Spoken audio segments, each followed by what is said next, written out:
No talking yours. Hello, hello. Hello, hello. Hello, hello. Turn yours down just a little bit. We coming through enough? Oh, yeah, you're coming through fine. I'm just turning it down just a little bit. Sweet. Alrighty. Cool. Throw this one over here. There we go. That's better. We're recording. Do I hit record, right? Yep, yeah, just hit record. There it goes. Yeah. Okay. Beautiful, cool. beautiful, beautiful. I'll clap to sync us up. Yes, sir. Oh, one sec. All right, now you're good. Cool. Give me 1 second. All right. 3, 2, 1. Ladies and gentlemen, welcome back to another episode of the Fantasy Football Fellas. And as you can see, we hit our Antoine Winfield Jr. poses because this week the fellas are going through the AFC West. Cam? At Tyreek Hill. Yeah, at Tyreek Hill. And check out Lucas's Twitter header photo. It is just this. At Lucas Wenzel. It's magical. If you're listening on Spotify, it's the piece. Yeah, it's the piece. Yeah. So you're not just like waiting. Yeah, it's like, wait, what are they doing right now? Fellas, how we doing on this fine Tuesday evening? Doing pretty well. I'm a little tired, I'm gonna be honest. So I gotta get some energy going, talk about how much I dislike Melvin Gordon. But Yeah, not a super great episode to get you pumped up on if it's the Broncos and the Raiders. Sorry, but Lucas? I went on a manhunt for mailing labels today, only to learn that my printer doesn't print mailing labels. No. So, yeah, nobody really cares. But no, my day's been fine. I'm excited to talk fantasy football. A lot of dynamic players this week. Yeah. A lot of great headlines to get to, too. A lot of great headlines. I'm not going to complain. Yeah. It's a good Tuesday. Yeah. Never thought I'd hear myself say that sometimes, but wow. anyways. Look at that. turning a new leaf. Exactly. I've been very encapsulated with the Olympics so far this year. Yeah. And, fellas, I just little icebreaker, I guess, just for the people. For the people, if you could participate in one event, summer or winter, and you actually had a shot at gold because that's the only reason why you would do such events. Are we talking like individual or team? Either. Whichever one. What would that be and why? Yeah. Give you a second to think. There's like countless events to choose from. So. I gotta go fencing. Fencing? Like, wow. Could you imagine how cool that would be to be like, if you have a sword, it doesn't matter because if I have a sword, I'll beat you. Like, just to be able we to, both have swords, therefore. like, I can look at any person and go, I can dominate you with a sword. Like, I'd feel pretty good about that. That'd be cool. Yeah. Lucas? I'd love to do. I can't think of the event. What it's called though. It's a Winter Olympic one though, where they. It's cross country skiing. Oh, the cross country yes. skiing, but then they get out the not the snipers, trap. but the trap. Yeah, the ski and the trap. Yeah, I'd love to do that. I don't know if country trap conglomerate event. Yes, that one. What? Yes. You guys know the one where you get to ski with a gun and you get to shoot it while you're skiing. That one. Yeah, that one. I think that'd just be cool. Yeah. I don't have the best shot, but I just want to know how they came up with that event. Right. They're like, we could do shooting or skiing, or we could just do both. But then at the same time, they do just do shooting and just do skiing. So, like, I have no idea. Don't ask me. Man, yeah, I'm a big water polo guy. I love it. That's a good one. That's a good one.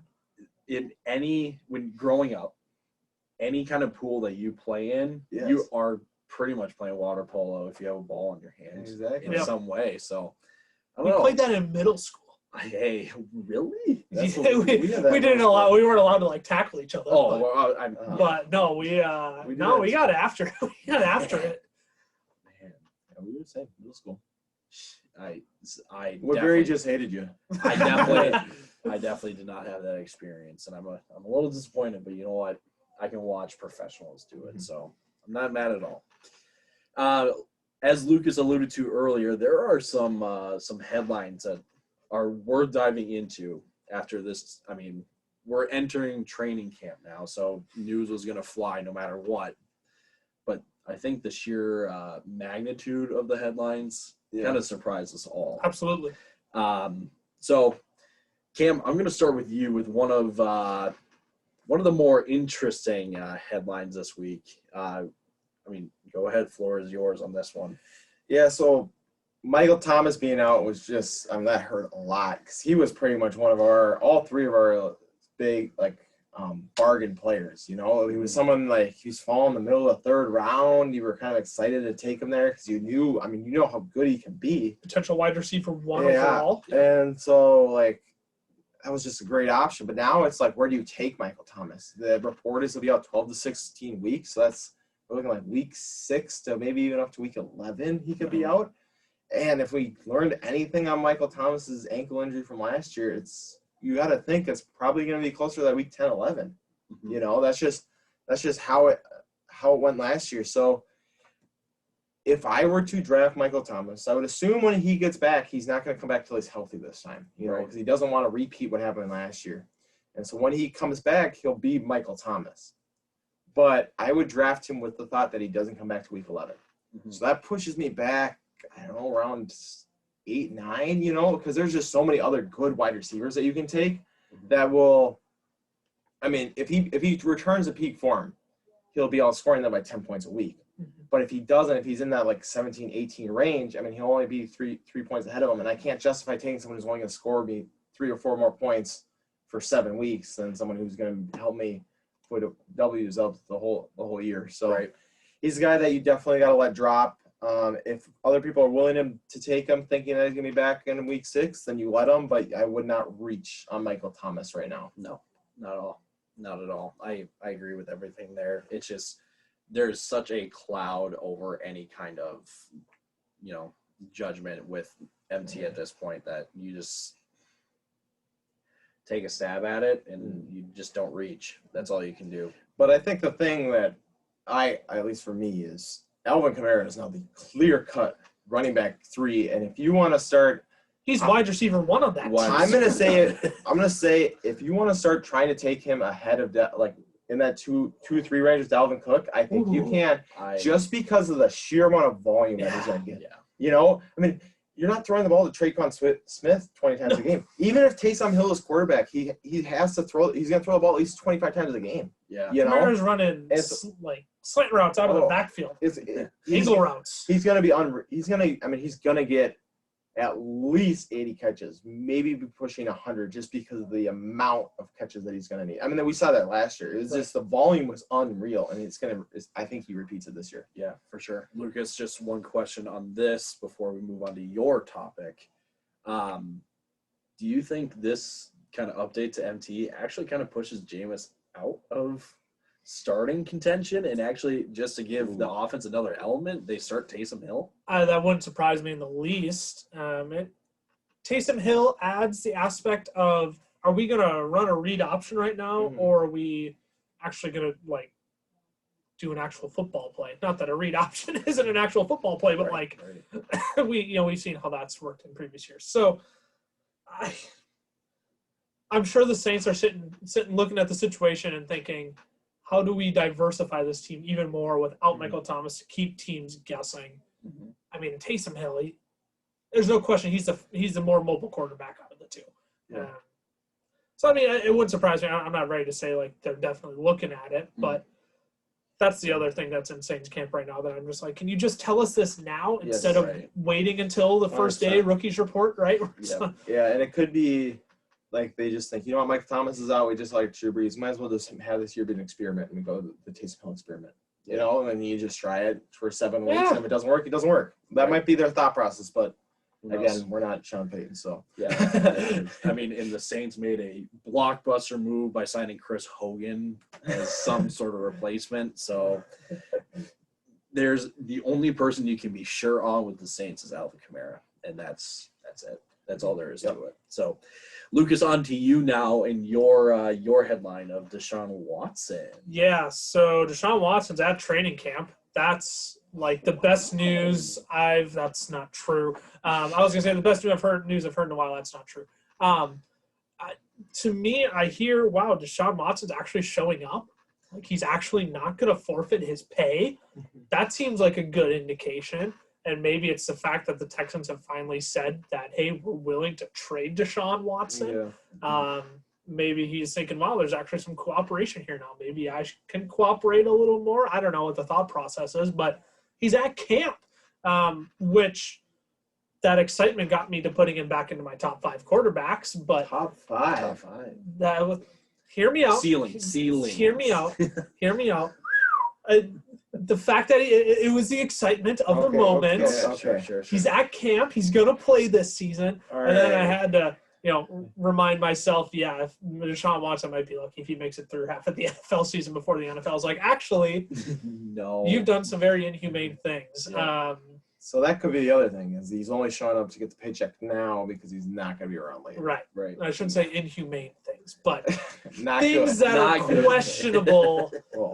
Well, I need to correct that before somebody jumps on me about that. Nope. Please don't clip that. Yeah. Please don't do that. I corrected myself. We have the safe proof. Anyways, but yeah, look, it's a step in the right direction to see Deshaun Watson back on the field this season. Mhm.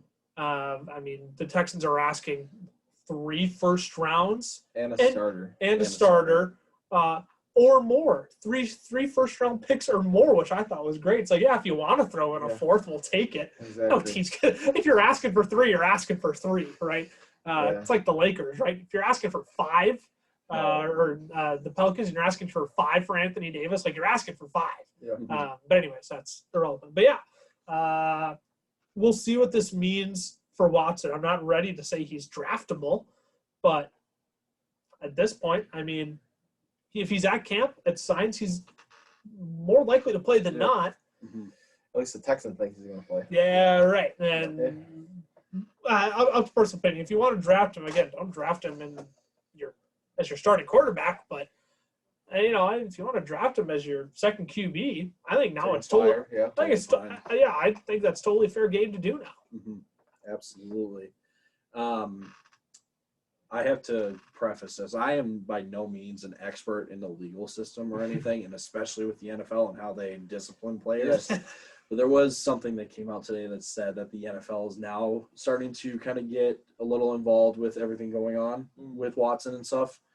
To me, that means that there is some sort of decision that the NFL is approaching in terms of, are we suspending him? Or in other words, is he going to play this season? Yeah. So that's something to at least be on the lookout for.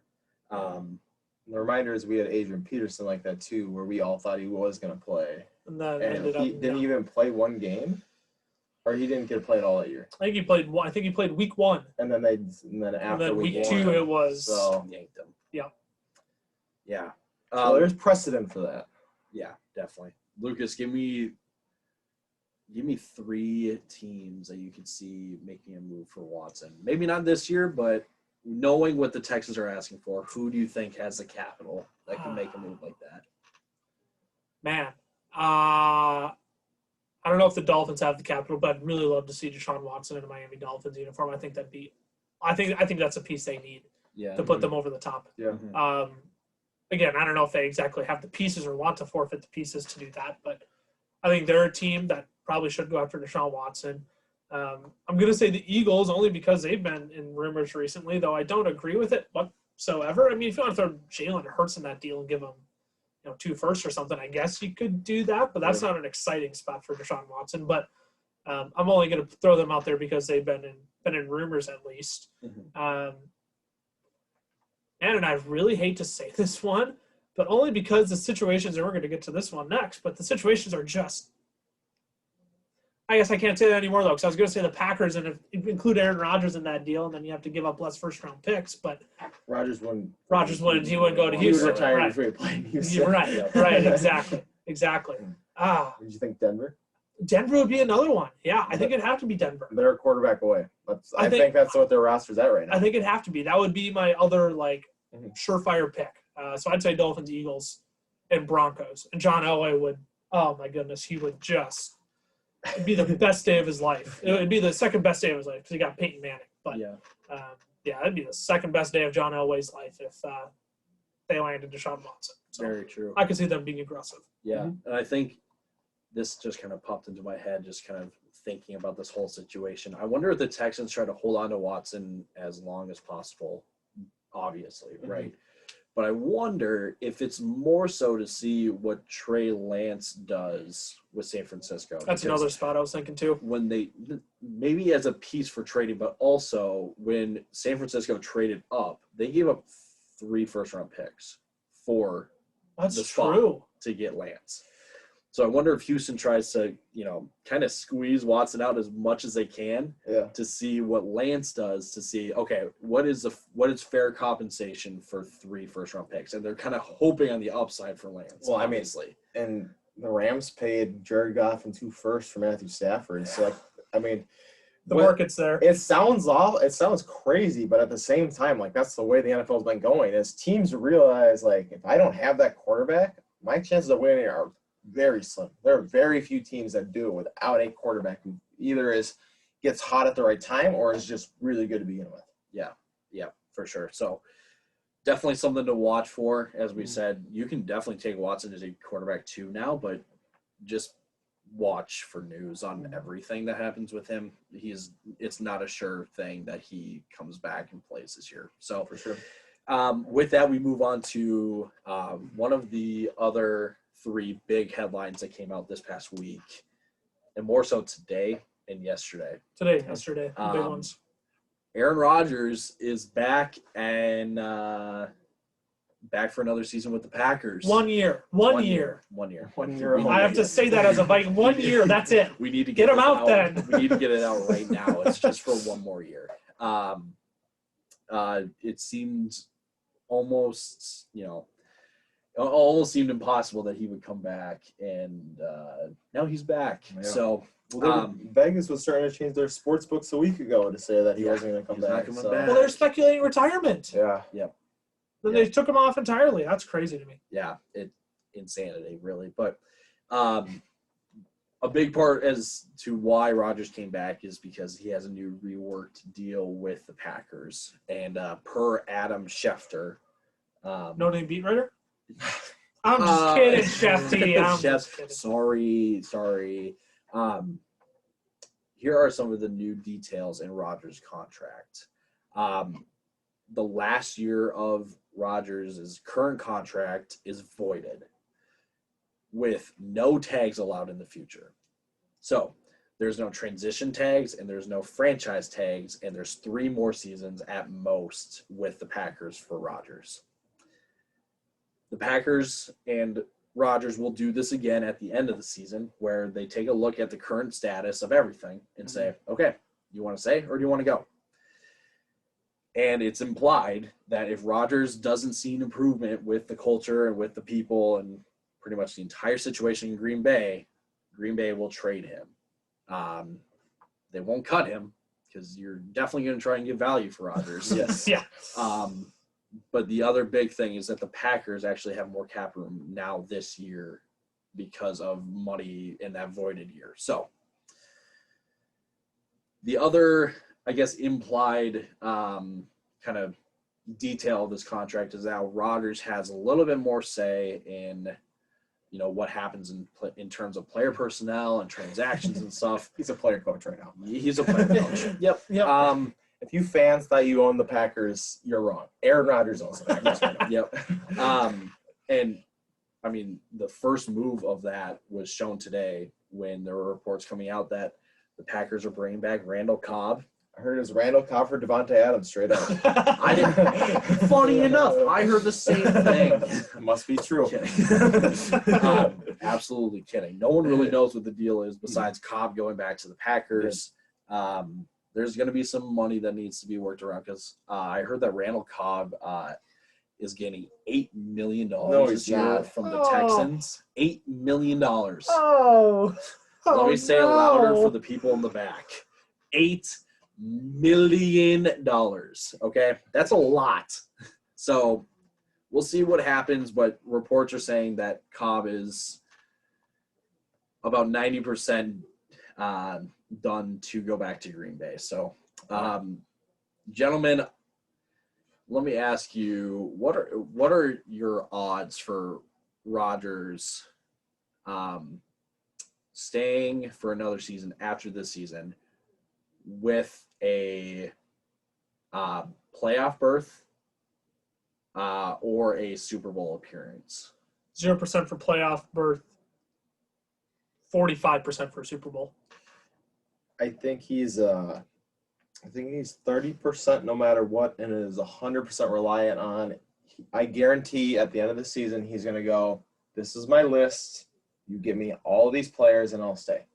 Or it's going to be something ridiculous like that where he has a whole bunch of demands, and if they go, we can't do it, then he's like, all right, then I'm gone. They're going to need to do something like they did with Giannis, where they start forking out and overpaying for guys that Rodgers would want. And not that Giannis specifically on Drew Holiday, right? But this is a football podcast. I need to stop referencing other sports. But yeah, they're going to have to start overpaying for people and taking guys that they don't want. I mean, Aaron's just playing the ultimate power card here of like, you no longer have any control of me. I control you now. Yep.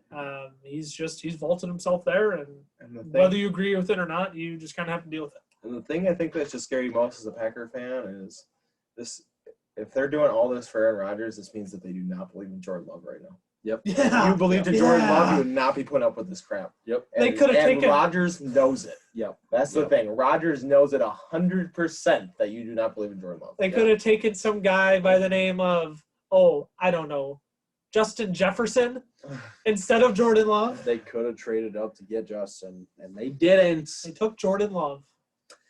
It's crazy. Yeah, this whole situation is still crazy. And we're landing on this, and it's still just craziness. So I guess in terms of fantasy relevance, Rodgers is now – I mean, I would argue he's stayed in quarterback one status, but now it's back for sure in quarterback one status. And Devontae Adams is the number one overall wide receiver now. Yes. Don't question it anymore. Yes. He's the number one wide receiver. It solidifies it.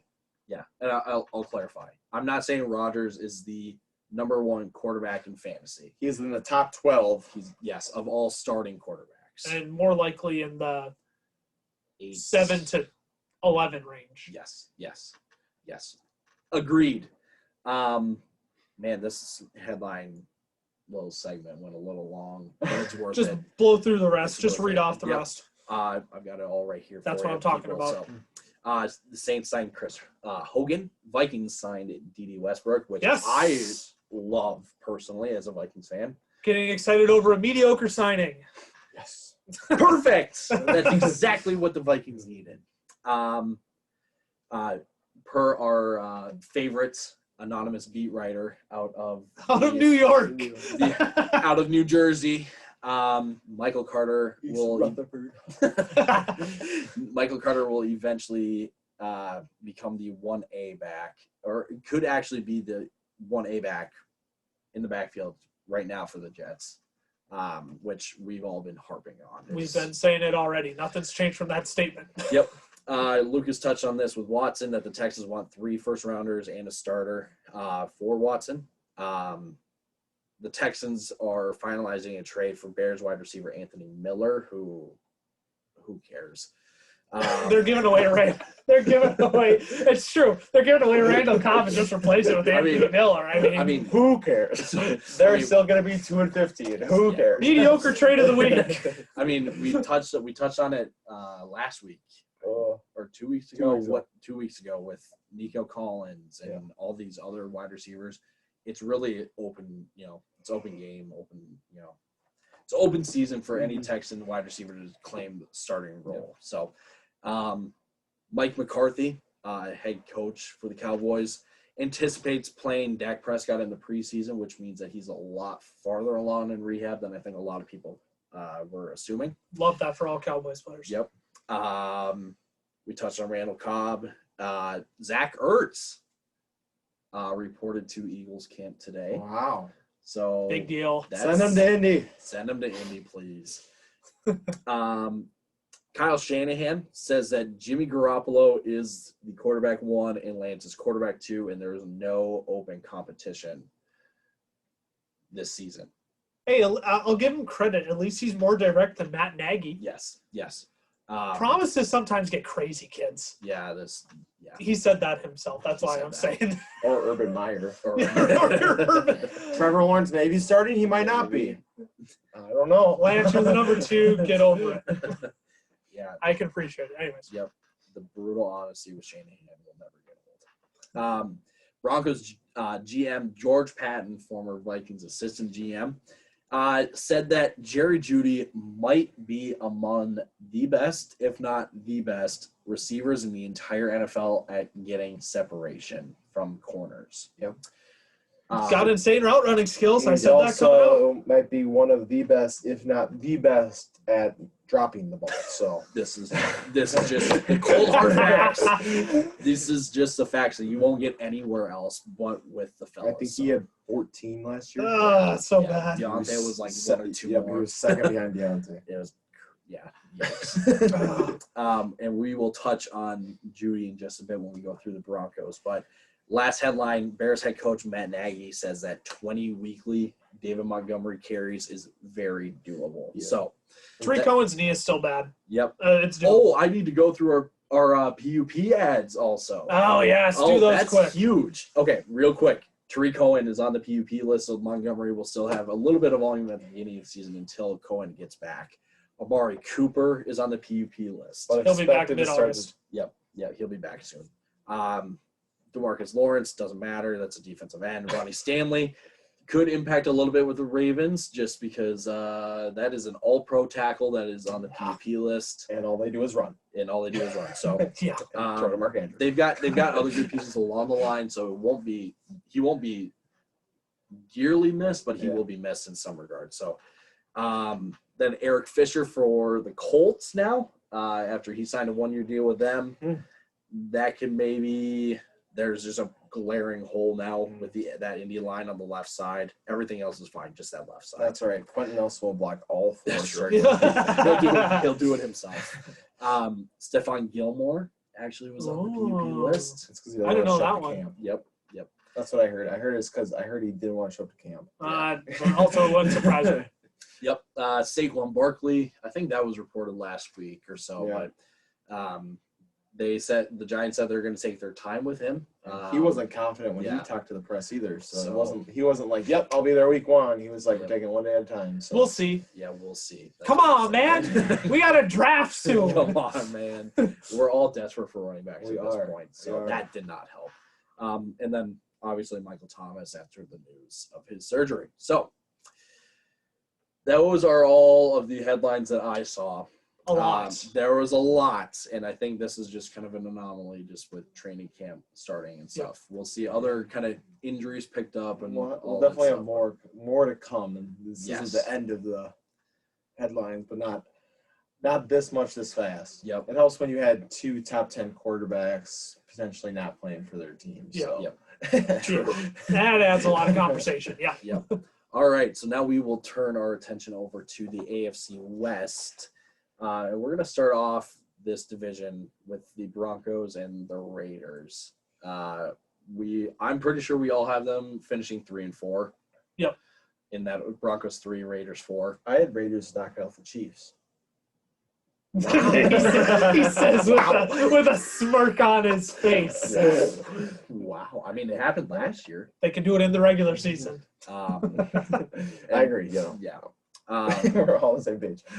Yeah, and I don't really know how to transition into this without just doing a hard cut transition to Do it. hot take tie. Good. Talk about yourself a little bit. I just have to just give the people the hot take of this episode.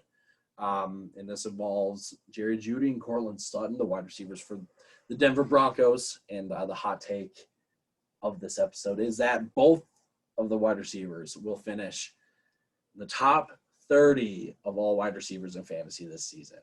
I'm rocking with that. Would you be as bold to say top 25, or are you capping it at 30?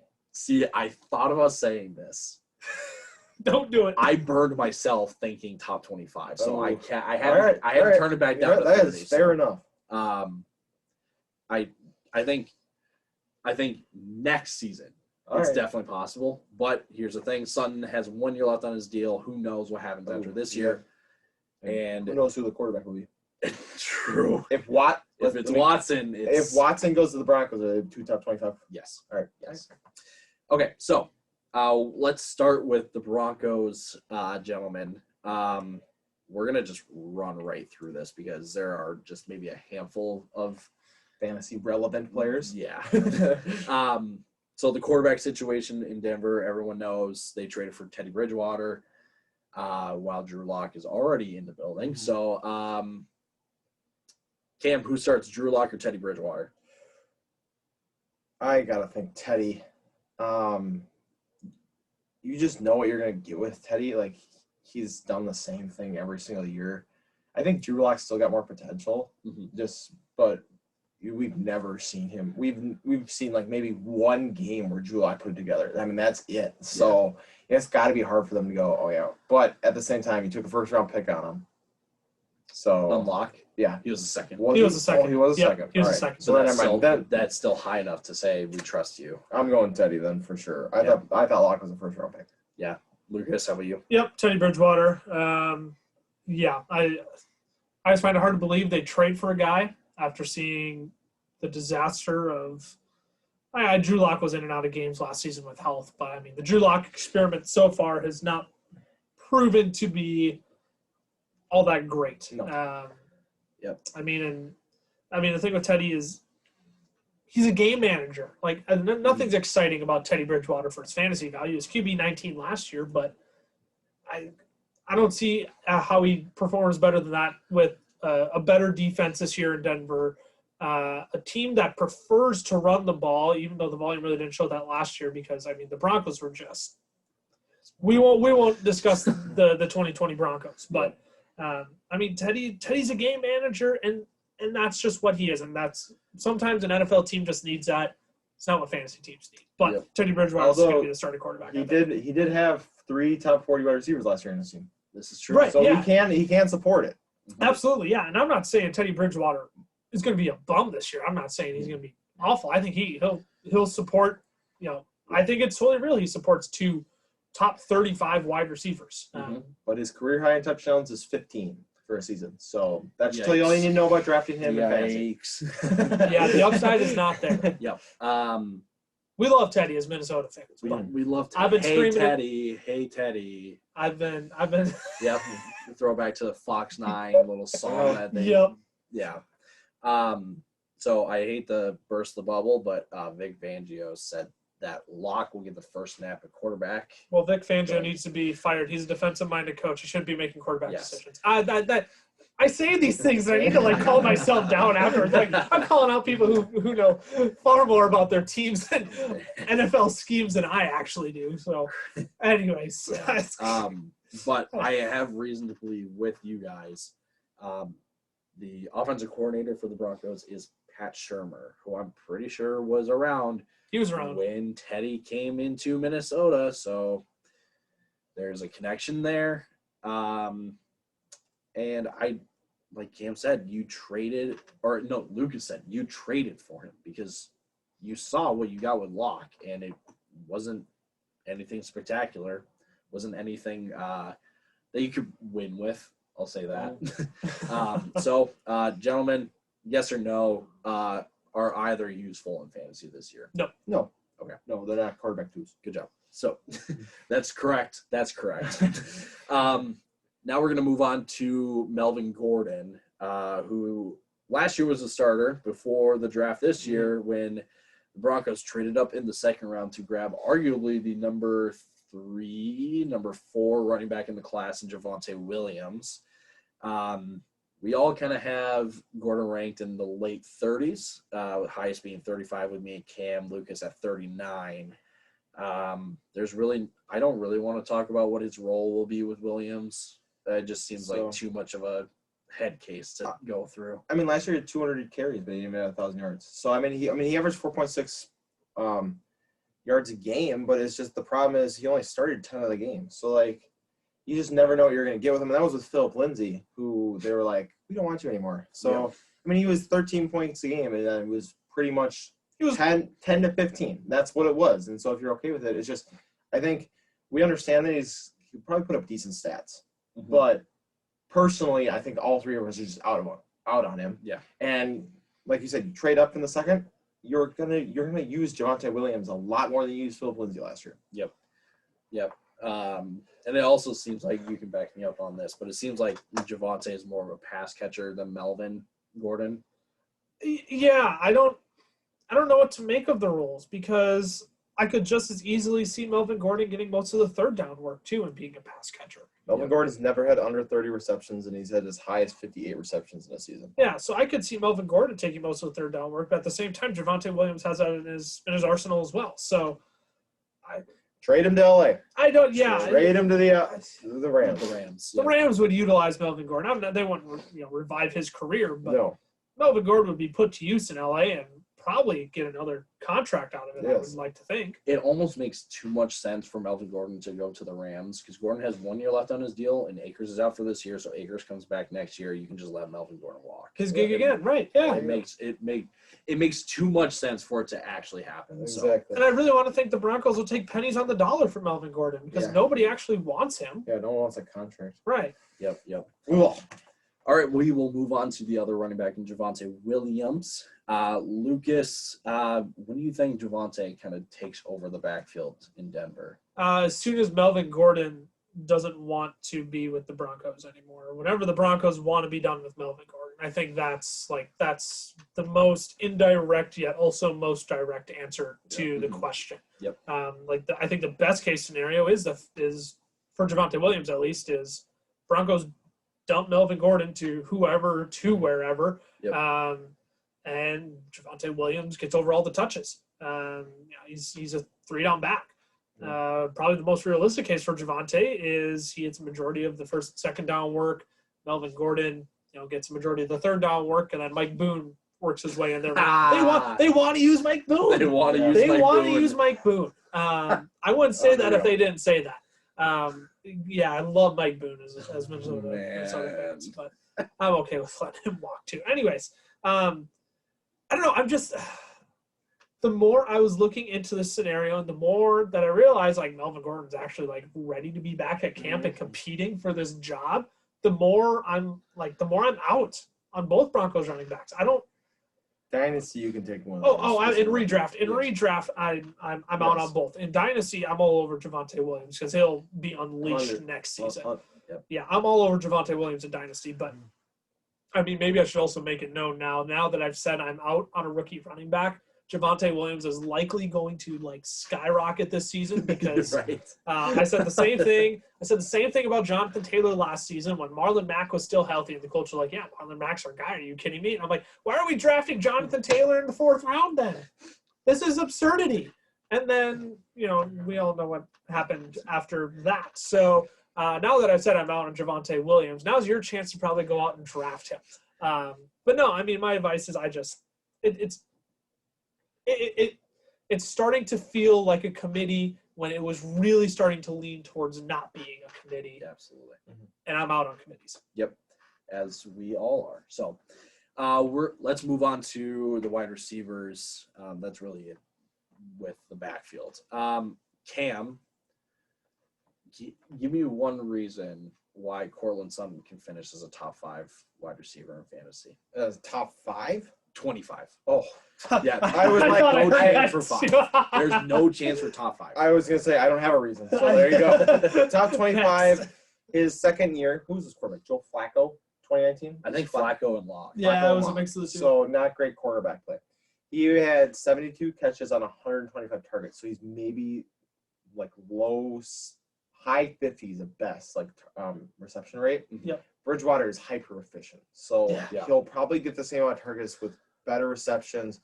He had 1,100 yards and only 6 touchdowns. I mean, Bridgewater doesn't throw a whole bunch of touchdowns, so touchdowns probably stay the same. But, I mean, in that year, he had 14 fantasy points a game. So, yeah, that was good enough for Robbie Anderson last year at wide receiver 22. So, I definitely think he can, and I think give him another year. These guys are getting much better coming back from ACL tears, especially these wide receivers, because they're not getting hit the same way running backs do. Mm-hmm. So I think that's why I think he's proven that he can do it before, and so there's no reason to think he can't do it again. Absolutely. Finished as wide receiver 19 that season in 2019. So absolutely. Yeah. I think it's there. Yeah, definitely there. Lucas, let's go to the other side of the field to Jerry Jeudy. who seems to kind of be the trendy wide receiver 3 flex pick in a lot of mock drafts and stuff. Yep. Can you give me your honest opinion about Jerry Jeudy? He's in the range of wide receivers that I hate ranking. From wide receiver 30 to 45, I can create an argument for any of them to be at the highest point or at the lowest point. And I have Jerry Jeudy, I think, literally smacked out right in the middle at 38. I moved him up. I originally had him at like 42, but then I realized he finished as wide receiver 46 last season with like the most abysmal quarterback play I've ever seen in the NFL. And second most drops in the league. Yeah, and playing as wide receiver 1 when he shouldn't have been. So right. Like, everything was working against him last year. Yeah. 113 targets last season. That's the good. They want to throw the ball to Jerry Jeudy. The bad is, 52 receptions. That's less than 50%. He caught less than 50% of the passes thrown his way. Yay. And part of that was drops. Part of it was, again, just they had a poor practice squad wide receiver playing quarterback for a week. Yeah. Like that's the story of the Broncos. Pretty much. And this is the hypothetical. This is why I ended up kind of landing on 38 for Jerry Jeudy. If you even add 20 receptions onto his numbers last season, we won't even account yardage or anything. We'll just say you add 20 receptions. Jerry Jeudy would have finished as wide receiver 38 then instead of wide receiver 46. So I'm kind of planting there. You add in some yardage there, and we'll say Jerry Jeudy catches 70 balls this year for I don't even remember how many yards he had last season, but it wasn't great. If you even add some yardage onto that, I mean, it's totally possible Jerry Jeudy launches himself into that top 35 and becomes a solid wide receiver 3, if not, like you said, Tyler, knocking on the door of flex play every week. So do you think Judy's got a higher ceiling than Courtland Sutton this year, or do you think Sutton's still a higher ceiling? Sutton's still the higher ceiling. He's a more talented wide receiver on that team. I was going to say, Sutton seems like an off-brand, like Kenny Galladay type of wide receiver. That's a good way to put it. So it's hard to argue. I mean, Jeudy has literally all the talent or all the potential in the world to have a high or finish higher than Sutton, but I just don't think it'll happen with this offense. So I'm going to turn it right back to Lucas because Cam and I just cannot seem to figure out tight ends for the life of us. So Noah Fant. Lucas, just give us something about Noah Fant. I'm going to give you it's not just going to be something for you two. It's going to be for the people of fantasy football. There we go. It's for you. It's for you, the people, that I'm saying this. Look, I've got Noah Fant at tight end 8. Not great. A serviceable tight end, at least. But every time I hear Noah Fant's name come up in, like, fantasy podcasts or, whenever discussing it with anyone else, it's always like, oh, man, Noah Fant. Courtland Sutton and Jerry Jeudy there.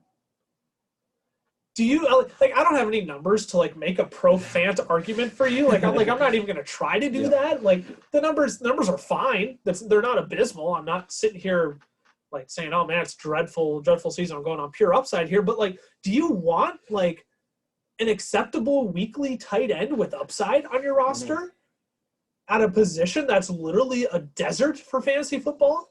Like you have Travis Kelce, George Kittle, Darren Waller, T.J. Hawkinson, Mark Andrews. I'm not even going to throw Kyle Pitts in there because I'm not ready to do that. We haven't seen anything yet. It's those 5 guys, and then who cares? But Noah Fant is still acceptable. Yeah. He's a first-round pick. With Dallas. Okay, so here, let me ask you this. Most of us have Dallas Goedert ahead of Noah Fant right now. Yep. Now that Zach Ertz is back in camp, do you want Noah Fant or Dallas Goedert? Neither. If you had gun pointed to your head, you had to take one. I would probably take Fant this year.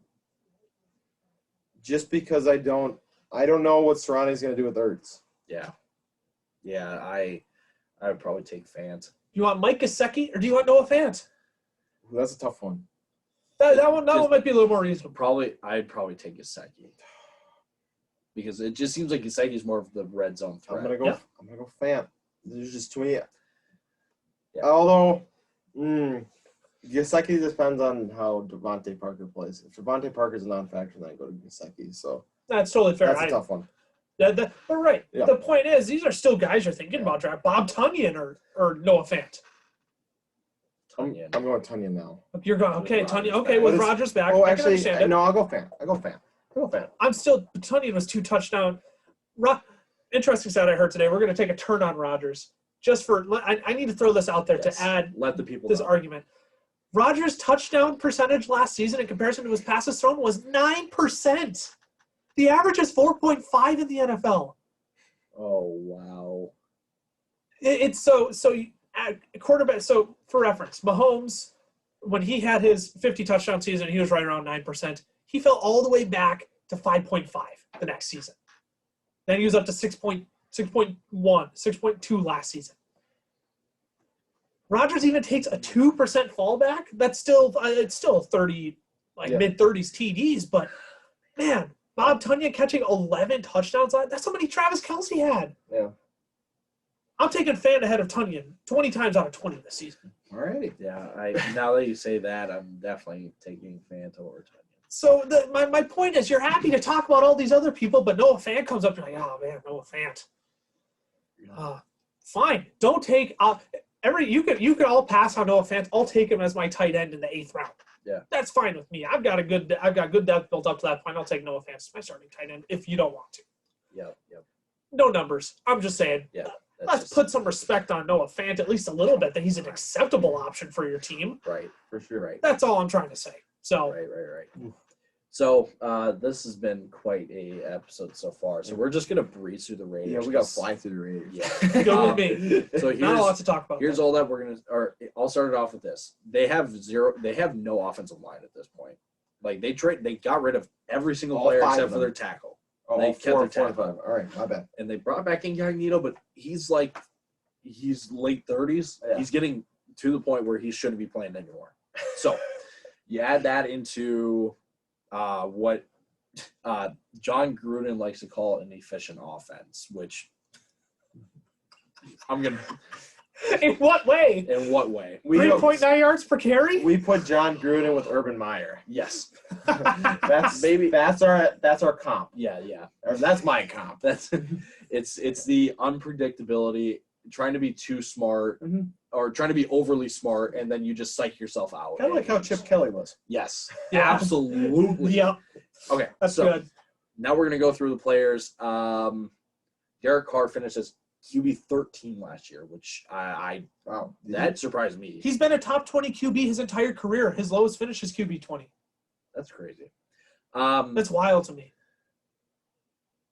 Is there any chance he can climb into that starter range? No. I don't think so. No. He's a good streaming option. I think even if he finishes QB 12, there'll be 2 weeks of the whole year you'll start him. Yeah. Just because he's never puts up flashy numbers. You're never like, I could get 24 right here. You're like, I'm gonna get 18 every game. I'm gonna get 2 touchdowns and 250 yards. Like that's Derek Carr. Yep. Let's move to the backfield. The Raiders made a splash. I shouldn't say a splash. They made a very questionable signing by signing Kenyon Drake with Josh Jacobs already on their team. So we're just going to keep it relatively simple. Who would you rather have, Josh Jacobs or Kenyon Drake? Well, I'm definitely taking Josh Jacobs over Kenyon Drake, but I don't want to take Josh Jacobs in the 4th round. No. And that's where he's going. That's the problem. Is he's a guy that if I watch 2 games and I go, all right, they're only using Kenyon Drake as a passing back somehow, then maybe I try and trade for Josh Jacobs because I'm like, all right, fine. He's at least going to get touches and stuff. But I don't know if this was from you, Lucas, or someone else. Josh Jacobs, Kenyon Drake had about the same amount, or I think had the same amount of rushes inside the 10-yard line, and Kenyon Drake had more rushes inside the 5. They're the exact same inside the 10. Kenyon Drake had more inside the 5. They're the same running back. So But Kenyon Drake is far better at catching passes than Josh Jacobs. So it's like, but they want to use Jacobs. I mean, Drake's I think 4 years older than Jacobs. Yeah. So it's tough. Yeah. Cam takes Jacobs. Who are you taking, Lucas? At their value, I'm taking Drake. I don't want either. Yeah, the thing with Kenyon Drake is I have no idea where to put him because he probably won't get any first, second down work. He'll get all the passing work. I mean, he's had 53 receptions on 73 targets in 2018, 50 receptions on 68 targets in 2019.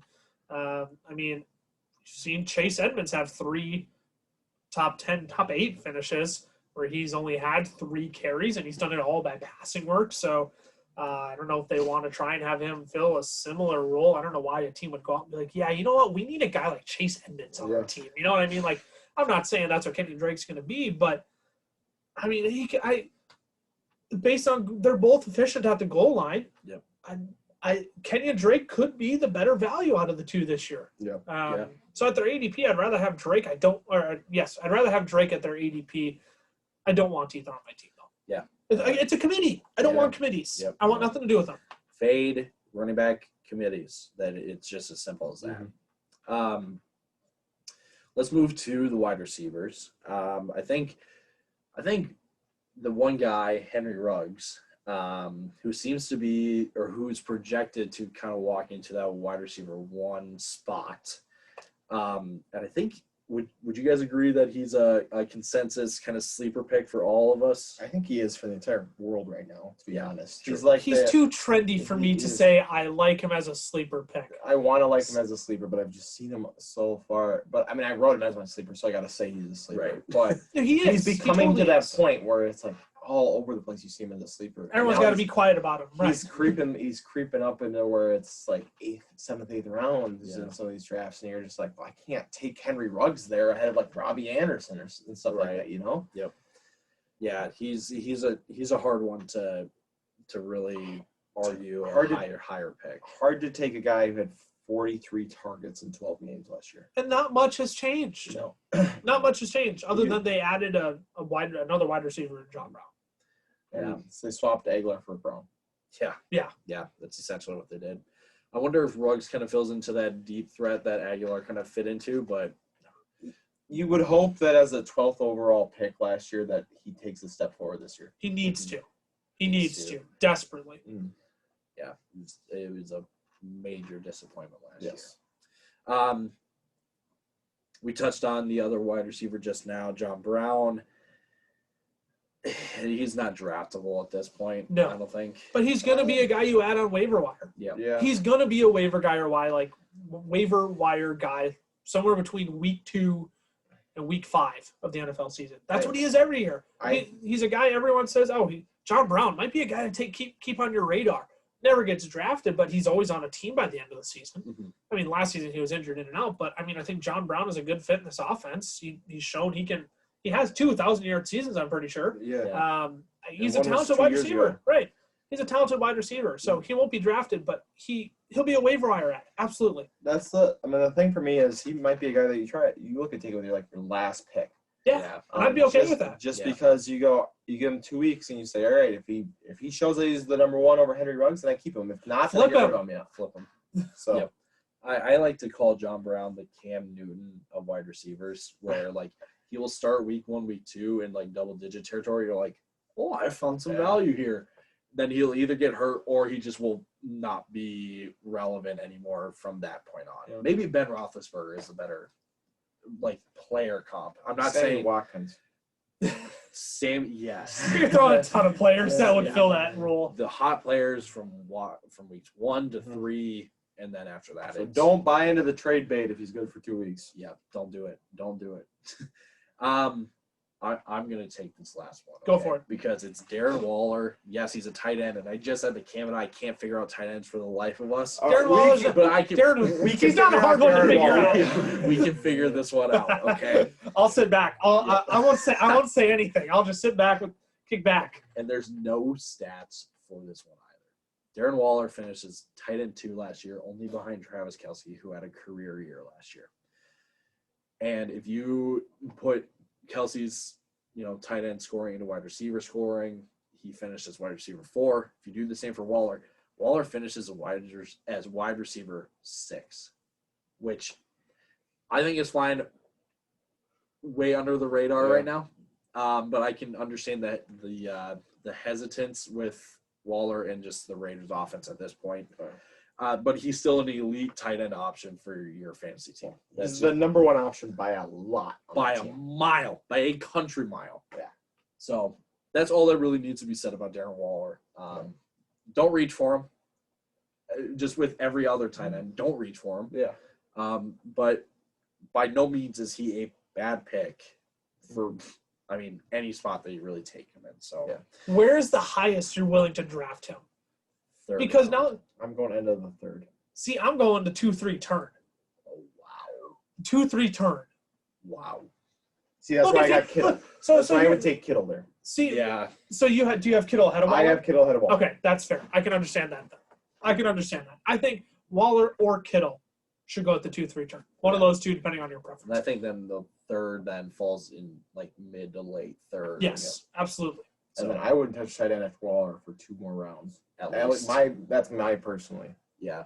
I feel like someone's going to try to be cute and try to grab Mark Andrews in the fourth because they're like, I need another tight Or end. The tight ends are flying off the board. Or Pitts in the fourth or something Yeah, weird something like like that. that. Don't do that. Don't do that. Don't treat them like quarterbacks, okay? Yeah.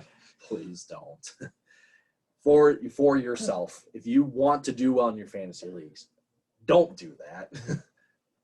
So with that, we're going to wrap up these two teams of the AFC West. Yep. Next episode will be on the Chiefs and the Chargers, the two most exciting teams in this division. Yes, sir. Lucas, give us our social media handles. We're on Twitter at FFFellas. We're on Instagram at the FFFellas. We're on Facebook. We're on YouTube. Hey, we're on TikTok. Make sure to go follow us on TikTok there if you want to see more daily content spread around the league. Fantasy football fellas on, as I said, Facebook, YouTube, and TikTok. Yeah. Sweet. Cam, any last words for the people? Nope. Keep up the good fight. Sorry, I had to bring it back. Keep up the good fight. Fight the good fight. Ladies and gentlemen, this has been an episode of the Fantasy Football Fellas, and we'll see you for Chiefs Chargers on Friday. Deuces. Deuces. Oh, sorry, wrong way. I did mine this way. Oh well. It's baseball talk. That's all that is. Alrighty. No.